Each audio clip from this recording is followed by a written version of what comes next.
The Temuans of Bukit Tanjung 12 have been trying to stop Kumpulan Semesta from mining sand on what they claim is to be their land.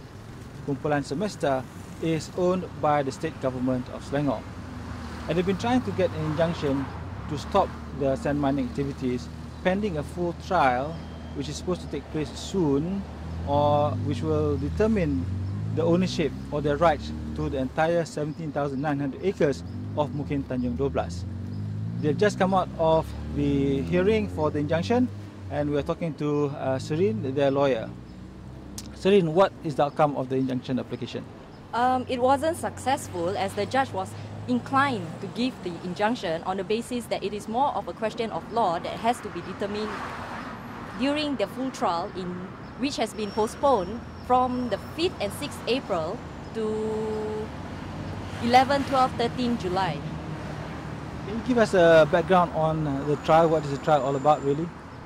It will have to be the trial basically will have to determine whether if the 17,900 acres actually belongs to the native who claims that it is their customary land, and they have been settling over in that area for years. When was the first application for injunction?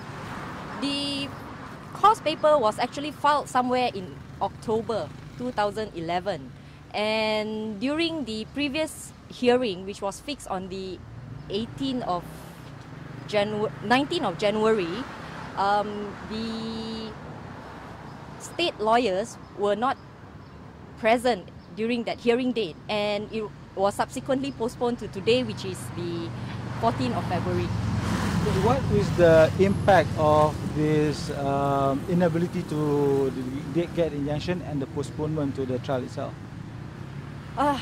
It would be the natives will basically have to suffer and face further environmental problems in that area, and at the same time it would also mean that more of their lands will be given away, sold or leased out, transferred to third parties.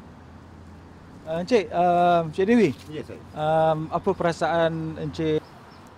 Bagi saya terasa tak puas hati lah, dan rasa amat sedih kerana saya mempercayai undang-undang negara ni, dan terlebih lagi ada terdengar macam satu perkataan hipokrit mengatakan pihak kami yang apa ni, hipokrit ni yang dilontarkan oleh pihak hakim ini adalah satu perkataan yang tidak senang hatilah bagi pihak saya lah. Hipokrit ni terlalu lebar, terlalu mendalam.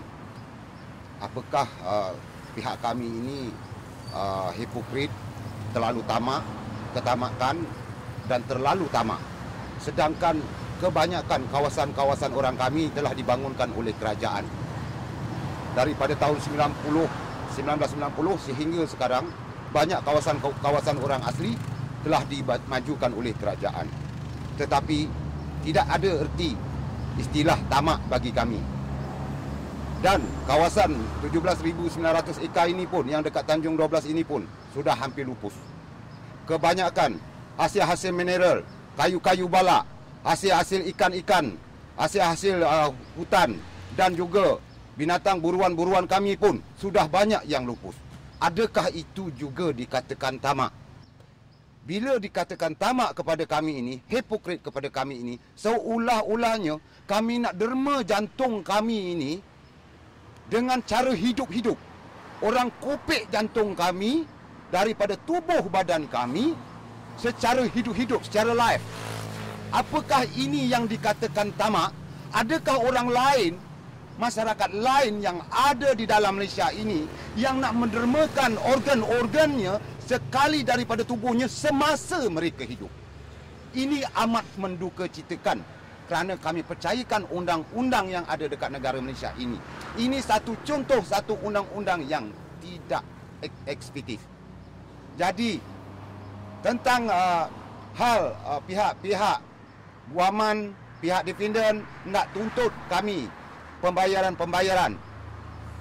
Jadi kami memang sudah tentu tidak dapat membayarnya kerana hasil-hasil kami pun sudah dipunggah oleh KSB. Dan juga kami tidak ada siapa-siapa yang menyokong dari arah belakang.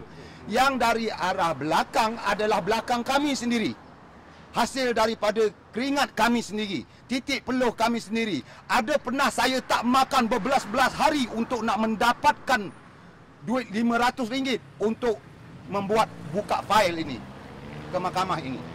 Mengapakah? Adakah semasa saya lapar berikat perut, adakah kerajaan tengok muka saya, kesihan kepada saya? Mengapa saya untuk memihak kepada masyarakat saya, tidak ada kerajaan prihatin kepada kami? Inikah yang dikatakan adil?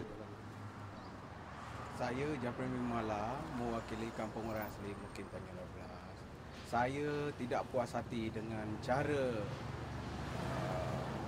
mekanisme hakim yang ada di Mahkamah Tinggi Shah Alam.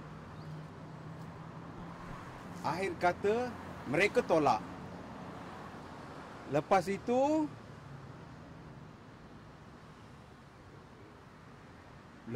mereka mengatakan orang asli hipokrit kerana nak buat projek. Apa salah kami? Orang asli tidak pernah ada cerita tentang hipokrit.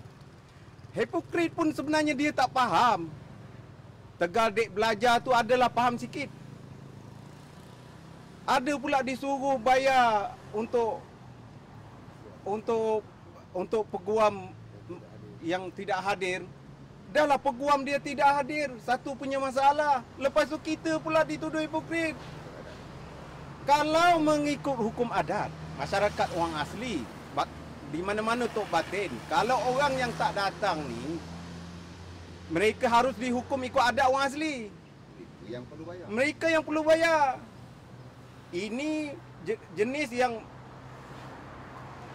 suka memalukan orang lain. Dia mengajar kita cara macam itu. Pandangan saya lah, pandangan saya ikut adat rasam orang asli, budaya orang asli di semenanjung Malaysia ni, di mana-mana saja. Pernah kita menyaman pihak yang terbabit menyalahgunakan undang-undang. Di KLIA, Sepang dulu, tahun 1992, kita telah menyaman pihak perancang kerana melanggar peraturan-peraturan yang kita buat. Umpama macam inilah, lawyer kerajaan tak datang. Dia nak saman kita apa? Kita patut saman dia kerana mengikut adat resam orang asli. Kalau ikut adat Tok Batin RM120. Kalau mengikut adat kerajaan sekarang ni, adat undang-undang RM120,000, kita terpaksa saman lawyer kerajaan yang tidak hadir ini. Itu saja. Mengikut profil yang kita ada sedia, profil apa alih kuasa tindakan KLIA masih kita ada simpan lagi. Kita boleh tunjuk kita pernah menyaman pihak-pihak yang buat kerja tak betul. Ini baru langkah pertama. Penolakan pihak mahkamah, kami tidak anggapnya sebagai satu kekalahan. Kami sudah melangkah. Kami akan terus melangkah. Sehingga hari kiamat pun kami akan sanggup tunggu. Tunggu mahkamah dan tunggulah pihak defender. Kami akan datang.